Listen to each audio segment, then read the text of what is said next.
Okay, so we're going to start today. I apologize for not getting these videos out sooner. Life got in the way of my crafting. So today we're going to do split rings. That I know of, there are 3. New Bear just put out some really awesome videos on split rings, so I encourage you to take a look at those. Those are really fun. Anywho, a basic split ring, I know of 2 methods that are fairly easy or fairly straightforward: dead spider and high 5. I said in the tag along at the end of the cross video that when we did the tail, that I probably do some weird hybrid version of both, and I stick to that. I probably do some angified version. So here's as close as I can figure the dead spider method. So I'll demonstrate that one first, then I'll do high 5, and you'll see the difference. Split rings are normally after an element. So you'll have a ring and then maybe do a split ring or a chain and then maybe come off. So there's always sort of an element. So if you were starting from scratch, you want to do either continuous wound method so that there's no interruption in the thread at all, or you want to tie them together. If you're just going to practice some split rings, you could just tie them any old knot and tie them together. In fact, let's do that. I'll just start with a knot. Let me pause this and cut this off so you can see. Hold on one second. Okay, so we're back, and I just cut that off and just tied a knot, just any old knot, just so you can kind of get the hang of it. So I usually start when I'm doing that, I hold the knot in the pinch just to have something a little better to hold on to. But how you do it is you start with your 2 shuttles. You must have 2 shuttles for this to work, and you'll see why in a second. So shuttle 1's going to be our blue thread, shuttle 2's going to be our yellow thread. Shuttle 1's just a cheapy old boy plastic shuttle that my friend painted. And shuttle 2 is an Alexi shuttle. So there you go, in case you were wondering about the shuttles. So you wrap for a ring just as you would normally. And let's do 6, 6. So there'll be 6 on this side and 6 on this side. So you'll be using this thread on the back side here in 1 second. So let's just do 6 regular double stitches. So 1, whoopsie,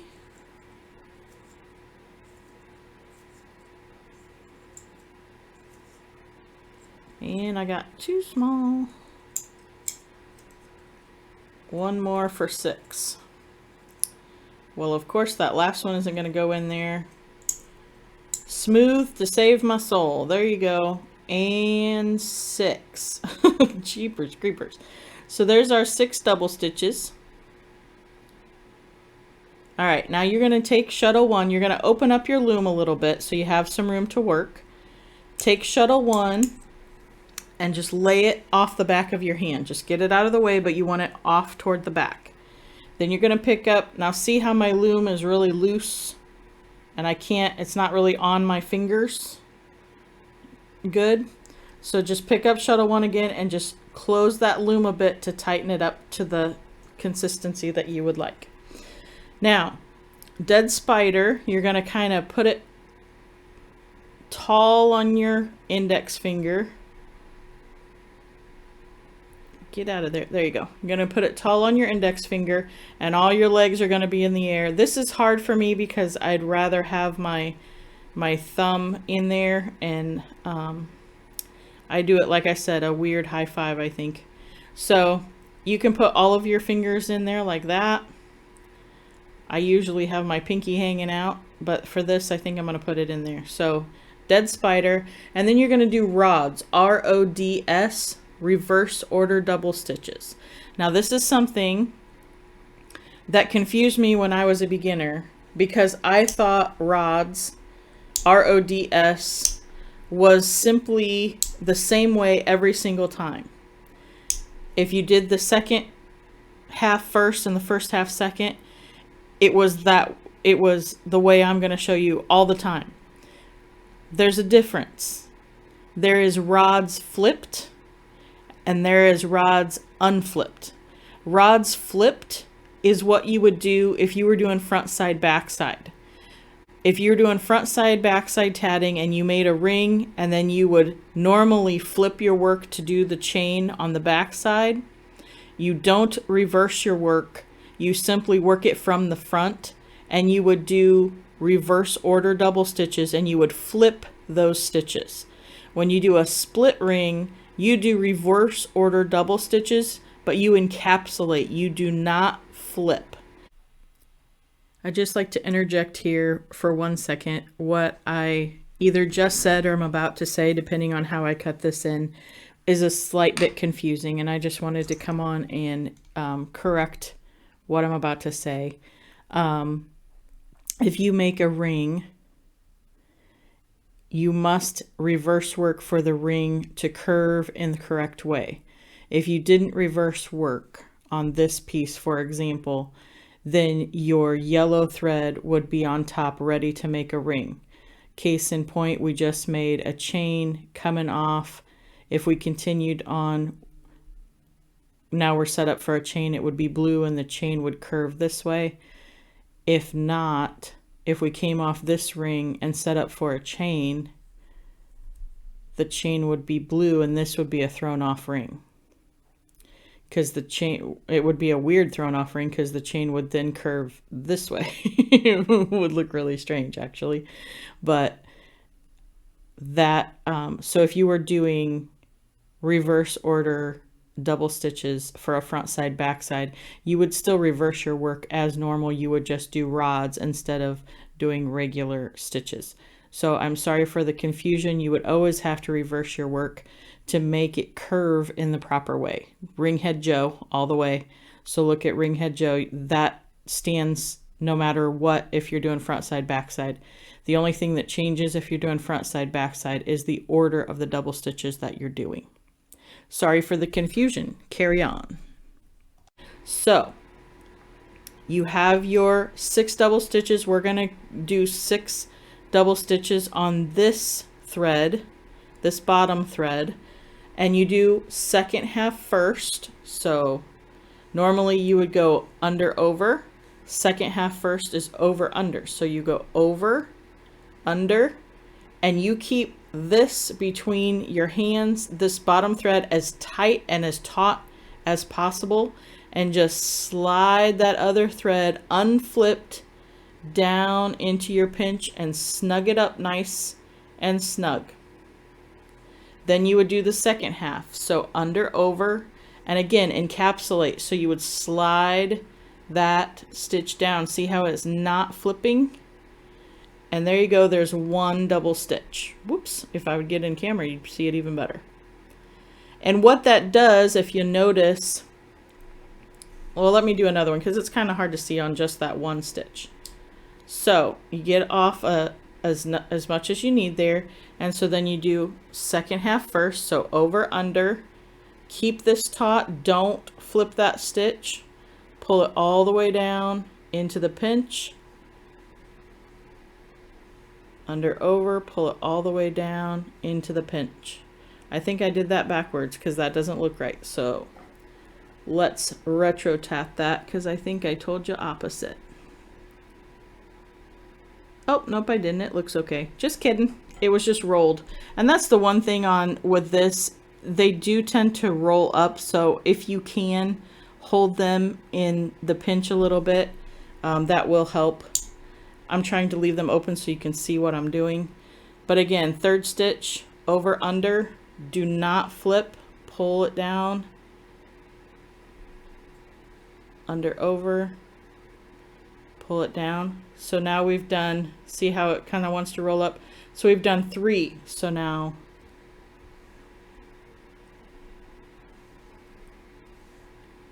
four,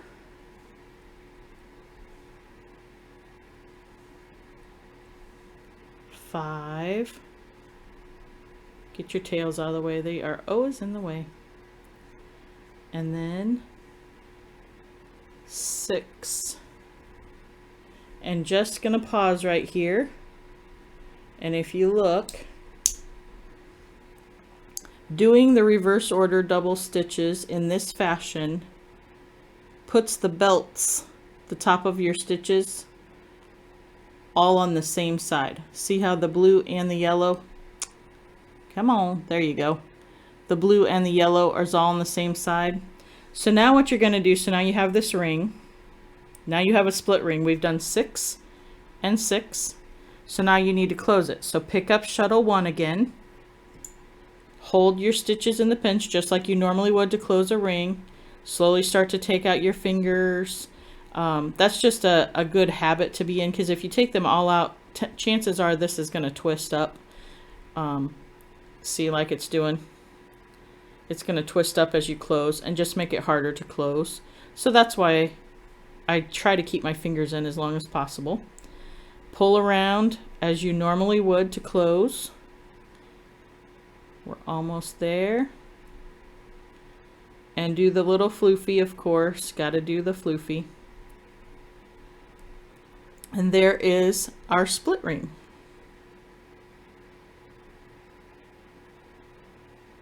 And the beauty of this is you can make a long chain of them. Just like we did in the cross on our tail, on our tag-along, you can do several split rings in a row.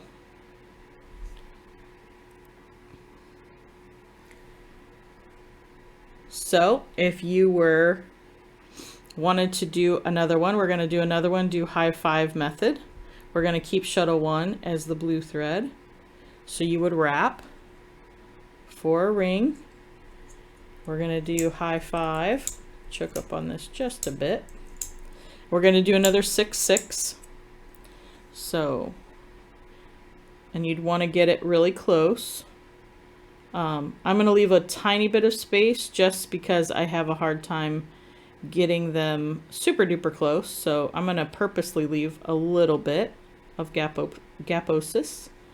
So 1, and these are regular flipped stitches. So 2, 3, 4, 5. Make my loom bigger. 6. 6 regular old double stitches. And then again, open up your loom.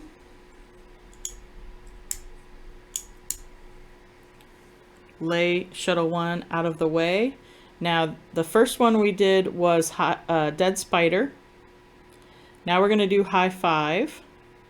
High 5 is putting it on your thumb, and basically all your fingers are in the ring. So you're doing a high 5. Okay. This method, I believe, was created by Cynthia Stevenson. I believe she's credited with creating the high 5. So this one feels more comfortable to me. Like I said, I do an alternative version of this. So, and again, it's the same thing. You want to keep this thread on the underneath very tight, so that they are unflipped rods, RODS, reverse order double stitches.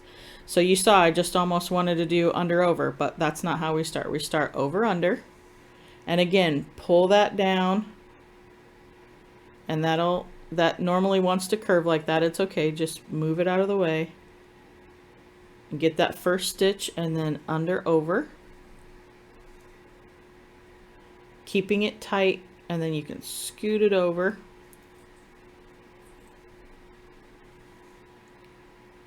And then again, and you can get a pretty good rhythm doing this. 2, 3,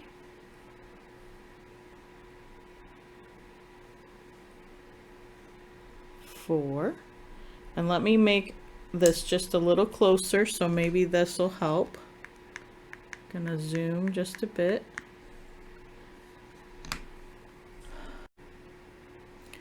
Well, that was interesting. I went to zoom and the whole thing froze. So we're not gonna zoom, so I'm just gonna have to do my own zoom. So there we go. We're sitting at 4 double stitches right there. So like I said, you can get a pretty good clip going if you get in the rhythm there.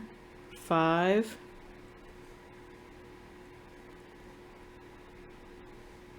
And I'm just pulling this down because it's just trying to fold up, as you can see.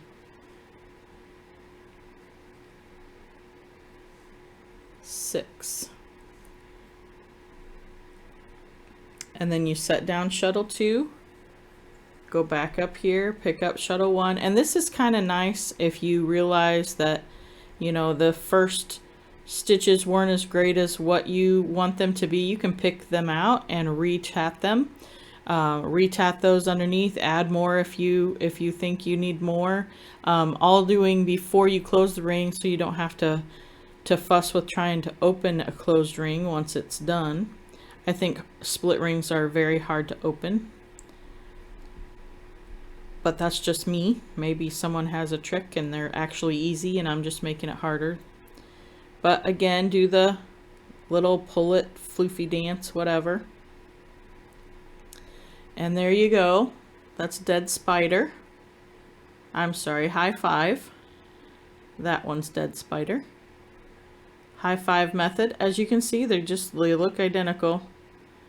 Little mask for you. Little eyes staring at you. The start of a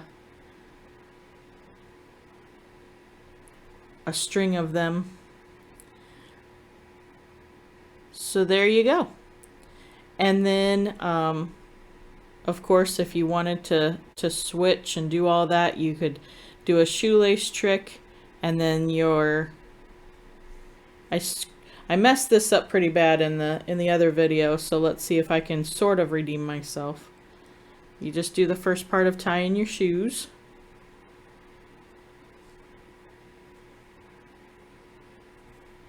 And then if you do that, if you do the shoelace trick, whoopsie, it puts the first shuttle, which would be, it switches the shuttles, it switches the number. So this is now shuttle 1, and this is now shuttle 2. So you would be set up for, it would be now yellow on top and blue on the bottom. So it could be a little design element if you liked that. So let's see if I have enough thread. I'm a little thread chicken in here. So let's see if I have enough to do this. Set up for a ring, and then I'll show you, this is the Angie 5 Dead Spider. How about that? the high Dead Spider. I don't know. It's the Angified version of of it. So let's do 6 again, 6 6, and it will be written on the pattern 6/6, like a backslash. Usually on the pattern, there can be, like, if you had a 6 picot, if you wanted 6 picot 6 on the top and 6 picot 6 on the bottom, it would be written 6-6/6/6-6. So it would be written like that in a pattern. A lot of patterns have, if they're diagrams, it'll be like an oval with a line through the middle of it, indicating that that is a split ring. And normally there will be a legend, there should be a legend, a key, legend, whatever you want to call it, on the pattern to tell you what symbol that they are using. So again, I'm going to leave just the tiniest bit of space in between there. There, you can see it better after I finish that first double stitch. Pull that, see? So 1, 2, 3, 4, 5, 6. Ooh, I didn't do a good job. See, my consistency is off in my stitches because I was hurrying. See how the one looks higher? Because I didn't pull it correctly. Now if I wanted to, I could go back and pick that out before I did the rest, but for this intents and purposes, I'm not going to belabor this point. I'm sure you guys are already like, shut up, woman. So I had like 8 feet too long of my thread out here. So again, snug that up just a tiny bit. This is the angified version of the split rings. I put it on my thumb and I try to put it around to where I'm going to be stitching, is like to the edge of my thumb, like this. This still stays taut, and usually I leave my pinky out just because it's hard for me to be in this of a cramped position. It just cramps my hand too much. So if I can leave my pinky out, it feels better.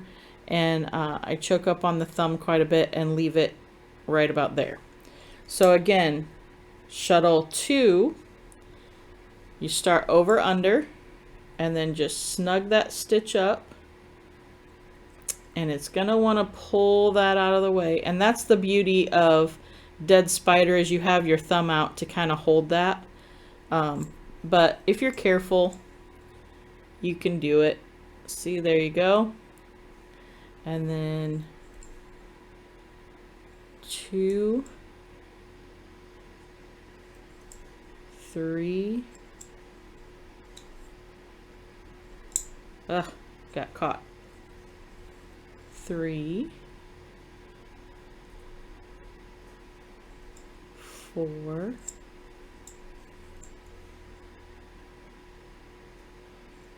5. You almost saw me try to do it. 5, 6. And like I said, you can get going at a pretty good clip. So, and plus I think I learned this when I was a fairly newbie beginner, and so I felt like rods, even doing them encapsulated, I felt like rods was an advanced technique and just made me feel fancy. So hopefully it'll do the same for you as well. But then I just lift it off my thumb. I keep my fingers in the ring, grab shuttle 1, pull, and then start removing fingers so you don't close them in, creating more twist, you know. And then I hold as many as I can in the pinch. You see I've gotten my middle finger down over some of the stitches and just pull them all until I can't pull no more. And like I said, that one stitch that I made really high now kind of almost looks like a picot, but you can see the consistency. And of course, do the floofy dance and move everything where you want it to be. Sometimes I give a little tug on that bottom one just to make sure it's an ovid shape. But there you go. And I like this, especially if I'm making like a lanyard thing. I personally, this is just a personal thing, I don't really like this little gaposis thing that seems to happen on mine no matter how tight or loose that I do it. If I do it super tight, it almost makes a weird thing there. But if you do the shoelace trick to switch your colors, it kind of creates a knot there, so it takes up that gaposis and it kind of looks like a stitch. But these split rings are really, really fun. They're used a lot of times to climb out of a round into the next round. So if you have a round and you're coming around and you want to climb up to the next round, you can put a split ring in. That would be your last ring, like all your other motif is around this way. And then your split ring would take you up to the next round, and then you could, usually it's with a mock picot down here or a mock picot up here. And that's the beauty of these, is you can keep going because your threads come out at the same spot rather than taking one thread and going around and then they meet like a normal ring.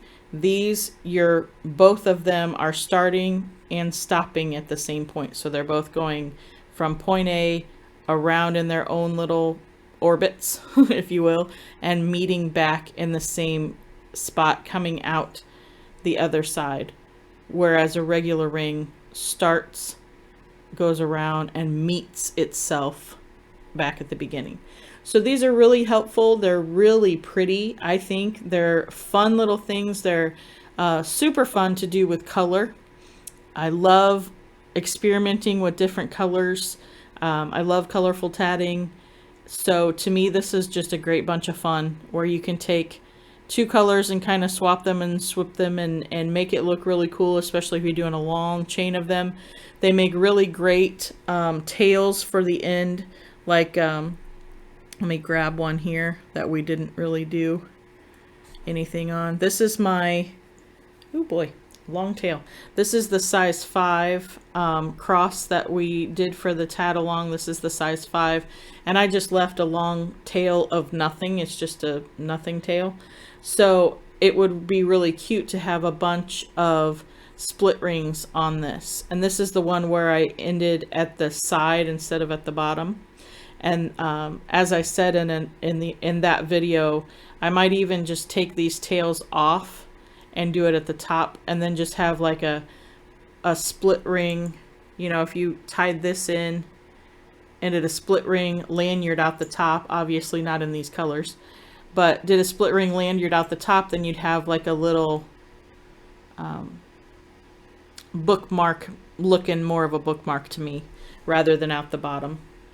But that's just my preference, so you can do what you like. But that is a really fun little thing, and it's an easy addition, I think. And plus, if you're a newbie, doing split rings makes you feel advanced, makes you feel like you're doing an advanced feature, and it's not super hard. Just keep in mind, remember that you're doing rods, reverse order double stitches, but you're doing them encapsulating. You're not flipping them. That is the most important thing. You are not flipping them on that bottom side.